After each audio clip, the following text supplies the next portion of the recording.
Suggestion pat ngi pidang sebai pi baro asyakane ka channel ko jungi ban hagane ka video ngin pe ikini ki post ki barang shalat thamai po Meghalaya. Subscribe but turn on your notification bell karang mo pinum do ik videos ki mengbulun.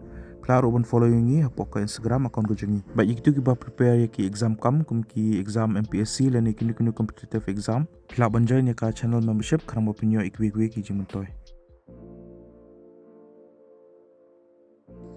Ka Office of the District Mission Coordinator District Unit jangka SSA Simam Ribhoi District Nongpo kaplai ikin ki post mentau benai arajar opsan. Ikuteng juga ki post kilong kumne Block Resource Person but Academic Resource Person for Career Counseling.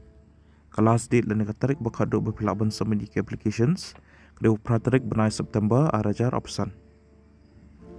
Kini ke post Block Resource Person kalai kawai kejaka jangka posting kedua po jirang blong pakai educational qualification kalau kumne. Keladiman pindap ya ka graduation hakono kono ka stream, bat pidir ubandan ya ka BN lani DLN, bat kin kam I preference gitu beladap ya ka M10, bat kiba yo 100% haki marks haka kelas 12.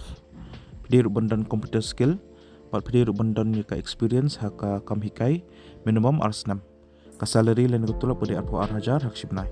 Ke post academic resource person for career counseling kalait Southly kejaka posting ke dia po umsning umling jirang bat boy rombong blocks ke educational qualification kalau kumne peladiban pendap ya ka masters haka psychology apide ru bandon cheese 6 experience haka career counseling lani peladiban pendap ya ka graduation bat pide ru bandon ya ka certification jang diploma haka career counseling bat ru pide bandon lai hado sans 6 experience haka career counseling lani educational counseling ya ki kena school ke age limit dan negara kata ka berduduk ke dekat pas 6 baka behado ke day like for 6.